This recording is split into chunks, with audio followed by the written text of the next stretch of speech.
Hey everybody, Jim Edwards here, and welcome to another episode of the Sales Copywriting and Content Marketing Hacks Podcast. This is episode 114. Welcome everybody. Along with me, I have my business partner and podcast producer, Mr. Stu Smith. Welcome, Stu. Hello, Jim. Stu, what are we talking about? I feel sometimes like an imposter when I talk about things. What are we talking about today? Well, great idea from last week's session we did with the Jim and Stu show. I asked, what do you guys want to hear about? And somebody said imposter syndrome. So I have did a little research on imposter syndrome. For those of you who may not be familiar with the term or exactly how it is used, it is loosely defined as doubting your abilities and feeling like a fraud. It disproportionately affects high-achieving people who find it difficult to accept their accomplishments. Many question whether or not they're deserving of these type of accolades. So there's even a website for it, impostersyndrome.com. There's 10 steps to overcome it, which I thought was a pretty good article. So are we just going to read that article? Or No, we'll just chat about imposter syndrome and how we've kind of experienced it or seen it, dealt with it ourselves even. I can't imagine you, Stu Smith, ever dealing with imposter syndrome. I can't imagine it. I can't say I have exactly, but I have felt weird on the business side of selling and using my bio to help sell.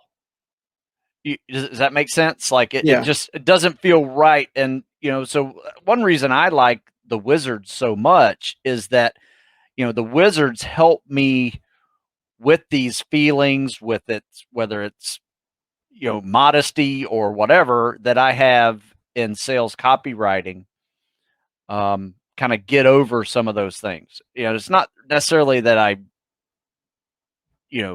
feel like an imposter. It's sort of that. I just don't feel like talking about some of those,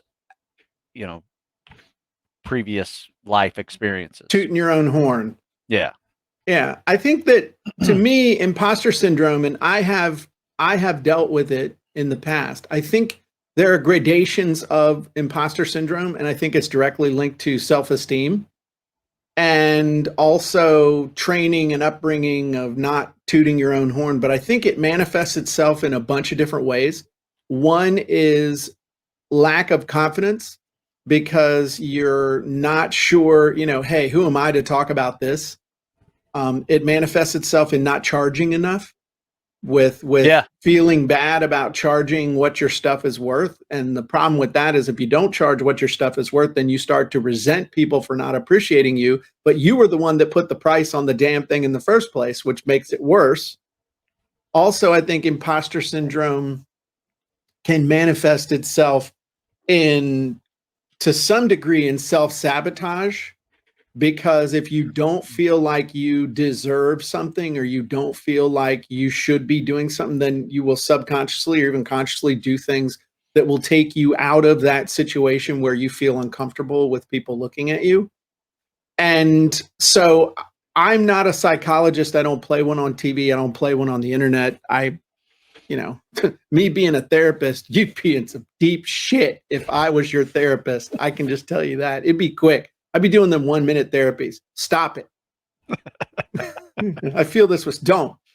But I can tell you that one of the things that you can do is what we're talking about is a frame of reference.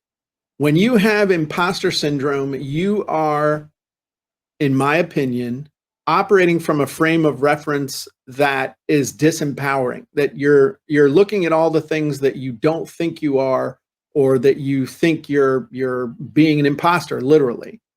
So what has helped me tremendously in the past is to develop a frame of reference that says I am and I can, or I have, and so therefore I can. What do I mean? Well, make an inventory list of all the cool things that you have ever done.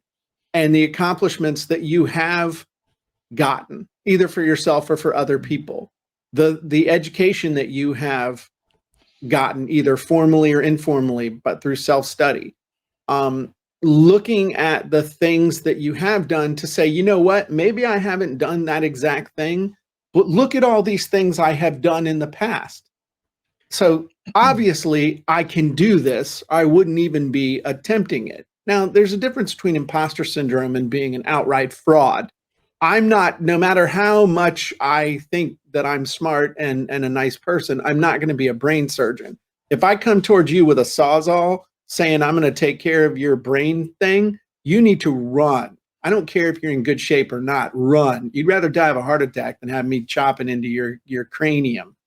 So what I mean by all that is that most of us would never attempt something or never try to teach something or do something that we couldn't or shouldn't be doing. It's that imposter syndrome also shows you that you're stretching.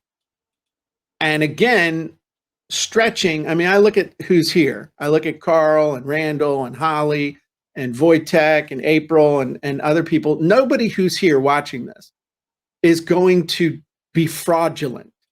You're just not going to. You know, my buddy, you know, any of my buddies that show up to this, right? You need to give yourself credit for stuff that you've done. Take an inventory. I mean, and take an inventory also of the, you know, Vicky's not going to do it. Nobody is. And so I think the big thing is taking that inventory of the stuff you've done, making a list, and that can be transformative just in and of itself. Another thing in this area that I've dealt with in the past is not charging enough. And believe it or not, I still deal with that. I still struggle with that sometimes, not charging enough. You know, like funnel scripts should be $3,000-$4,000. The Jim Edwards Method Premium should be $500 a month. Now I know that there are things with the market and what the market will actually bear and stuff like that. But you know, there was a time when I was selling access to all the wizards inside of Easy Online Wizards inside the Jim Edwards Method Premium for $9 a month. And I was nervous that people would pay that. Now you think about that. That wasn't that long ago. That was like 5 years ago. Wow. So my point is that if you're dealing with pricing issues, what you need to do is remember that you should charge based on the result that people get.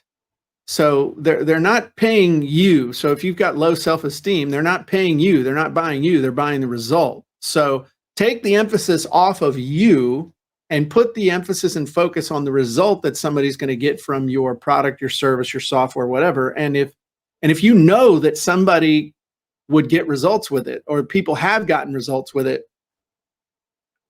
then just take yourself out of the equation. That's one way to remove the imposter syndrome, is just remove yourself from the equation. The other thing is to just build up so much value and recognize the value. And then the other, and that will help you with that as well. But then if you run into the issue like what Stu is saying, well, I don't like tooting my own horn, then if you use stuff like the wizards, if you use formulas, if you model what other people who are successful are doing, then you can say, okay, well, I'm not Jim. Basically, you can say, hey, Jim told me to tell you this.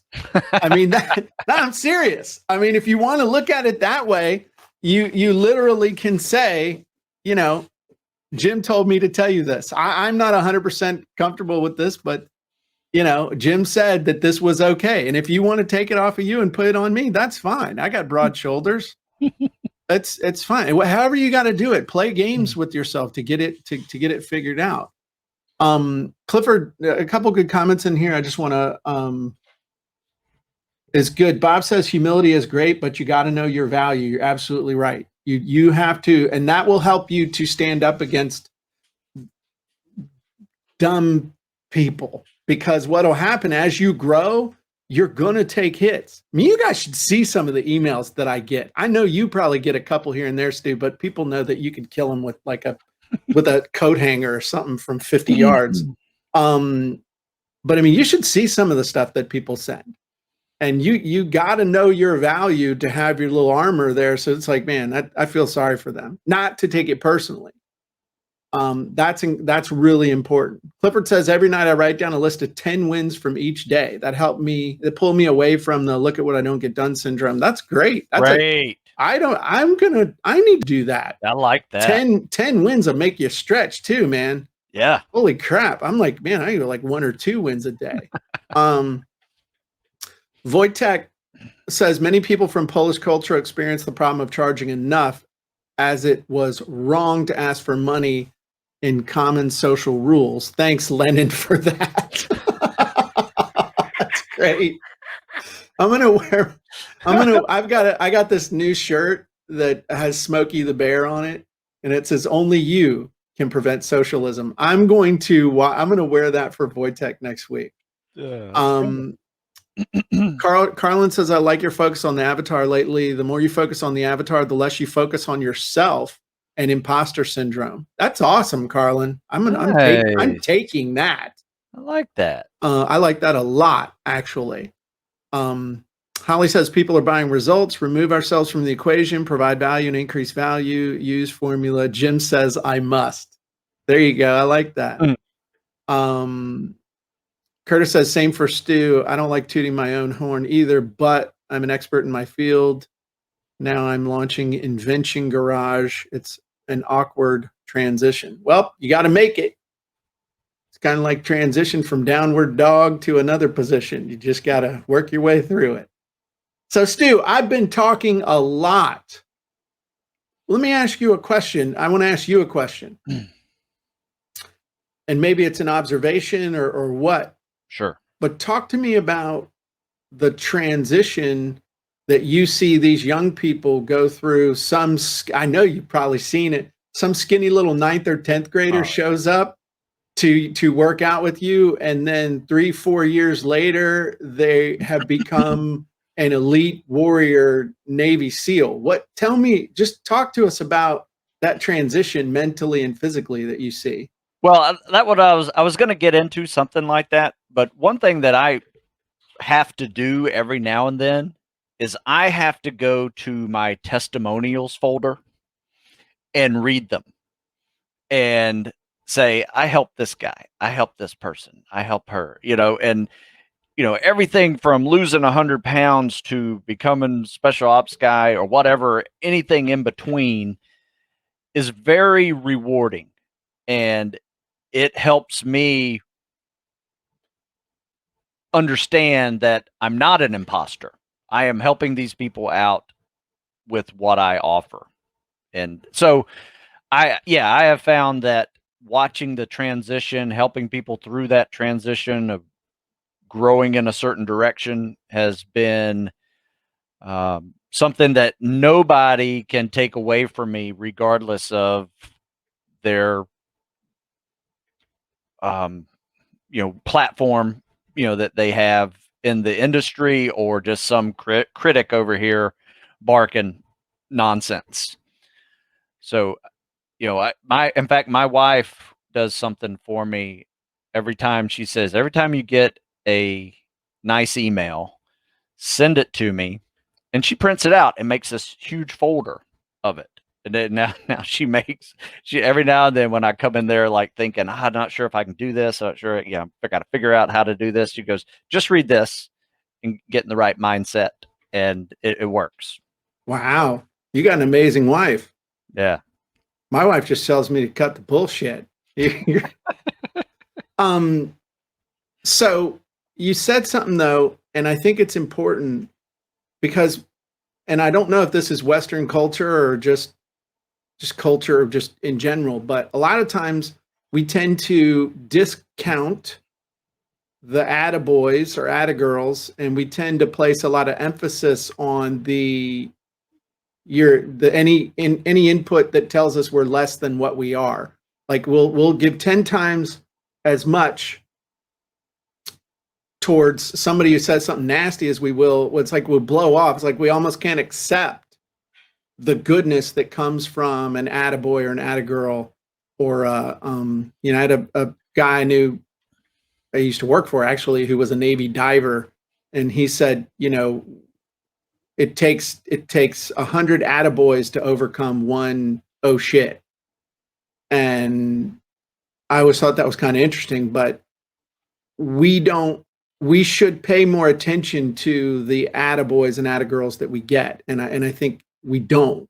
But that's part of getting out of that imposter syndrome thing.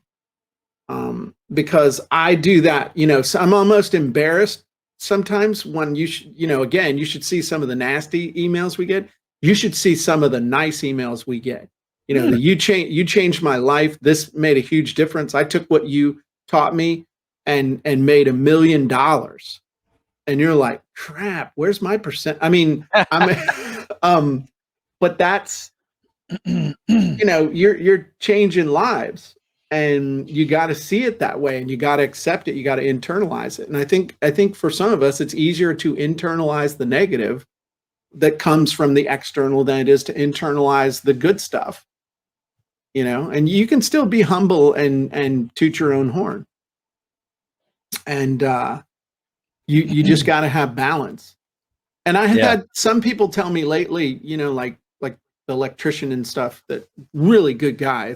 He's a cop that is doing all the electrical work here, and he's you know, got his electrician business, but he's also a police officer. And he said something to me. He said, dude, I mean, you've got all this, why are you so humble?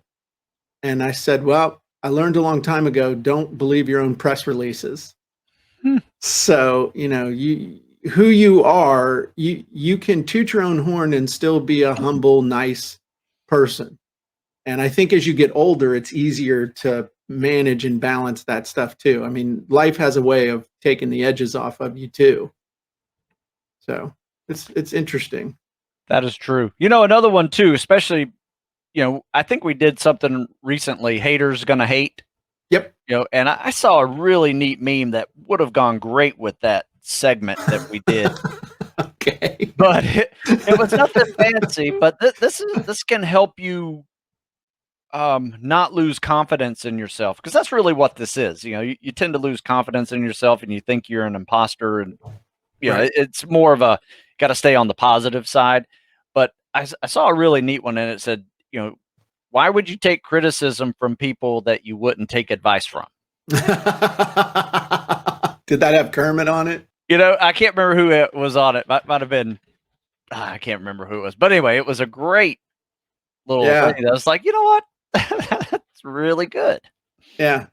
I like that a lot. Yeah. I may steal that. I'm just playing. Yeah, I like that a lot. Cool.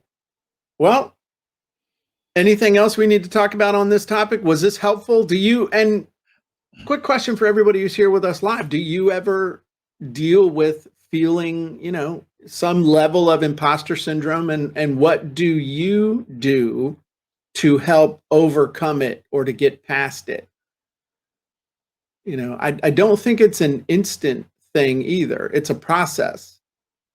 I think there are little things you can do to kind of, you know, jump past it a little bit, but unless you address the underlying causes consistently, and I think it's a muscle you can flex that will get better and stronger. You know, now when somebody says something to me, instead of defaulting to, oh, I'm a terrible person, I'm like, okay, well, let's double check and make sure that it's not a big issue. But let's just make sure that this is great feedback, as opposed to this is just some crazy one-off, you know. Wojtek says Joe Vitale. I know Joe Vitale, one of my original partners in business. Once in his video said he created a tutor in his mind to help him, to tell him good things. Great idea related to Gestalt therapy. That's cool. Huh. That's kind of like the original mastermind from Think and Grow Rich. You just create a group of people in your head to give you feedback. That's pretty cool. So, hey, before we close this up, I want to ask the group and give them some time to come up with an idea. If you have a suggestion for next week's podcast, write it down. We got last week, we got this week's show from your suggestions. So you make my job easier when you do this, but I'm also open to suggestions. That's good. We got this week, last week.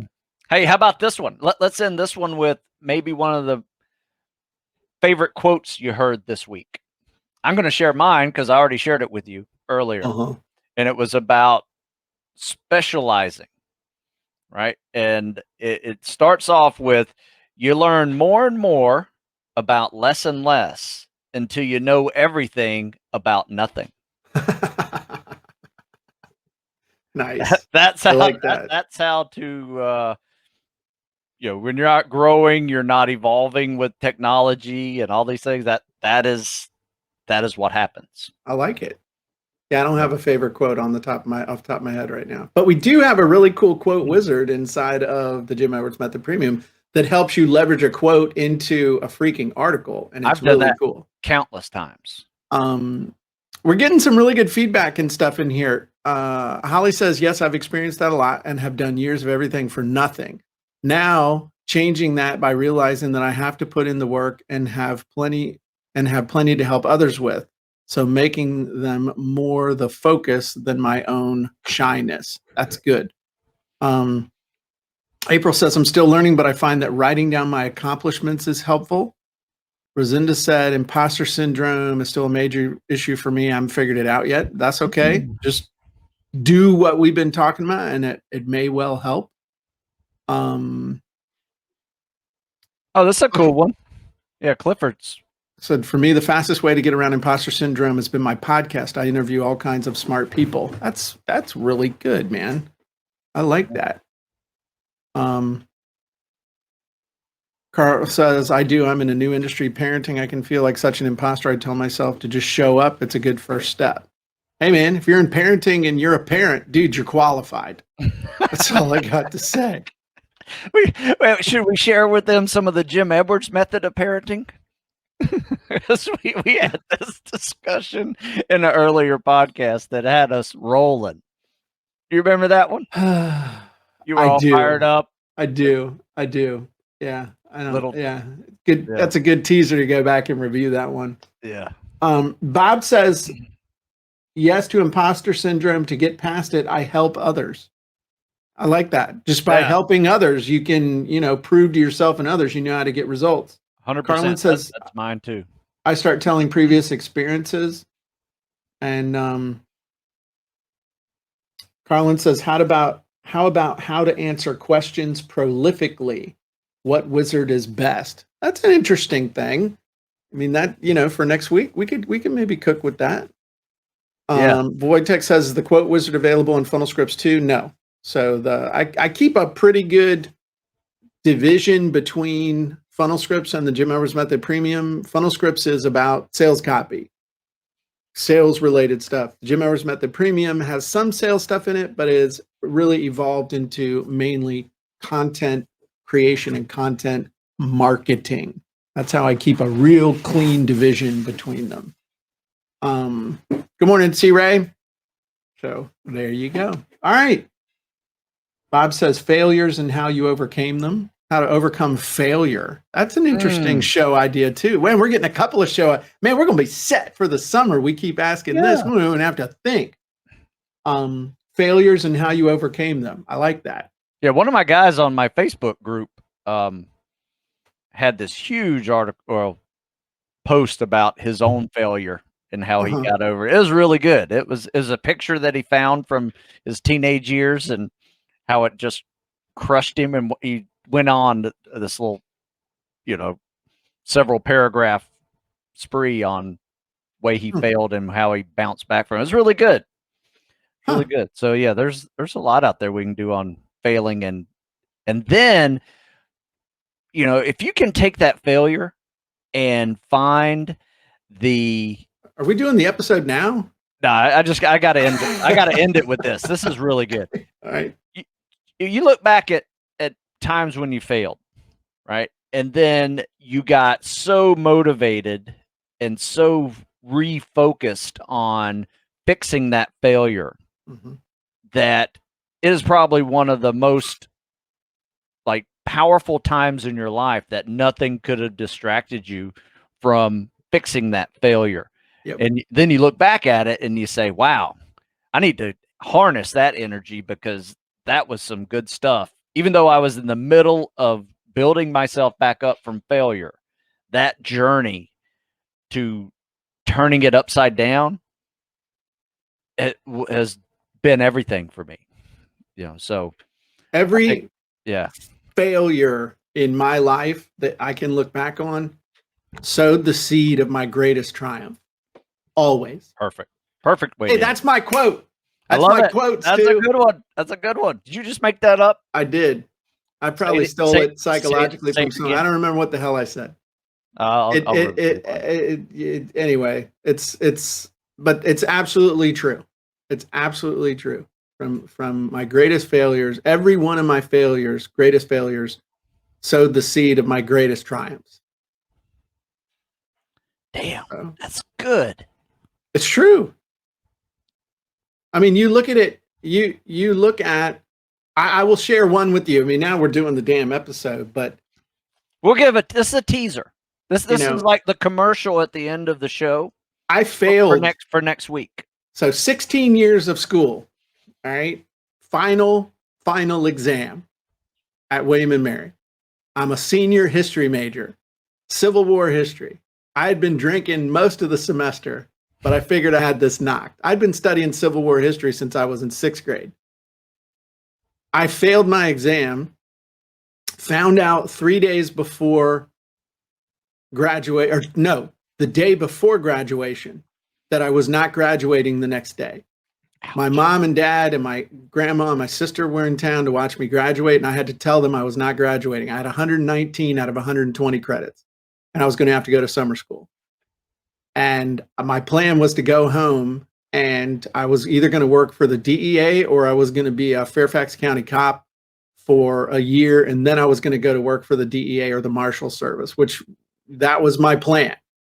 And I ended up staying in ways. I mean, my whole life changed, and that's my story of driving for Domino's and all that. And just my entire life changed in that moment when I failed that exam. I mean, the entire chart of my life changed, a complete right turn.